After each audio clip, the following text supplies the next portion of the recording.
Diamond হারবারে অভিষেকে কি হারানো যায়? হ্যাঁ যায়।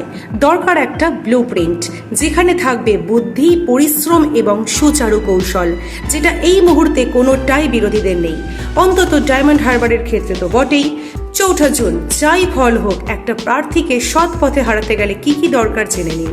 উদাহরণ দিলাম ডায়মন্ড হারবার নিয়ে। নাম্বার ১, তুখর প্রতিপক্ষ। অভিষেক বন্দ্যোপাধ্যায়ের বিরুদ্ধে দরকার ছিল তুখর প্রতিপক্ষ, যেটা নেই। সিপিএম এর প্রতীকুর রহমান অভিষেককে ছাপিয়ে যাওয়ার মতন দুধে রাজনীতিবিদ নন।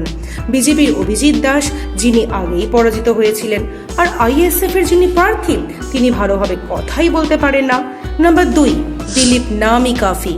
ধরুন অভিষেকের বিরুদ্ধে বিজেপি দাঁড় করালো দিলীপ ঘোষকে। সব দিক থেকে দিলীপ ঘোষ কোল দেওয়ার ক্ষমতা রাখে, আর দিলীপ দাঁড়ানো মানেই এই কেন্দ্রে বারবার নরেন্দ্র মোদী, অমিত শাহের আনাগোনা, একটা গেরুয়া ঝড়। যেমন ২১-এ মমতা বন্দ্যোপাধ্যায়ের সরকারকে উৎখাত করতে বিজেপি যেভাবে প্রচার চালিয়েছিল, তার ন্যূনতম প্রচার যদি ডায়মন্ড হারবারে করত, তাহলেও লড়াই জমে যেত। বিজেপি সেদিকে ধার মারায়নি। নাম্বার ৩, সংখ্যালঘু ভোট। দিলীপ যদি বিজেপির হয়ে দাঁড়ায়, সিপিএম এর হয়ে দাঁড়ানোর দরকার মোহাম্মদ সেলিম এবং আইএসএফ এর নওয়াজ সিদ্দিকী। দুইজনেই সংখ্যালঘু মুখ। এবারেও সিপিএম এবং আইএসএফ সংখ্যালঘু প্রার্থী দাঁড় করিয়েছে, কিন্তু তারা সংখ্যালঘুর ভোট কাটার ক্ষমতা রাখে না, যেটা পারতেন সেলিম নওয়াজরা। তাতে তৃণমূল ধাক্কা খেতে পারত। Number ৪, diamond model. অভিষেক বুদ্ধিমান, স্মার্ট এবং যুবমুখ।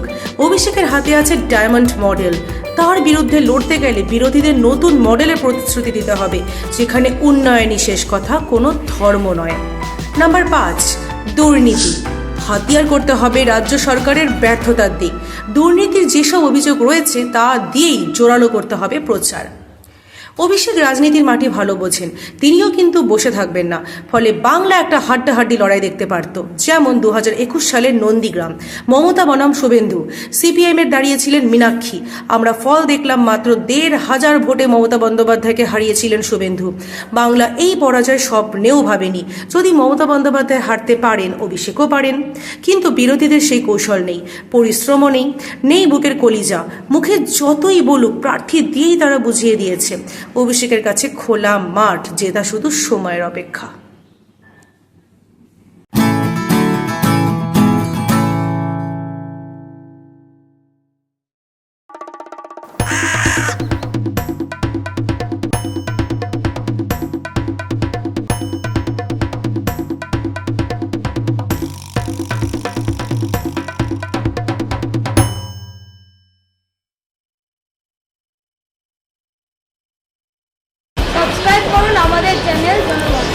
সাবস্ক্রাইব করুন আমাদের চ্যানেল জনগণ।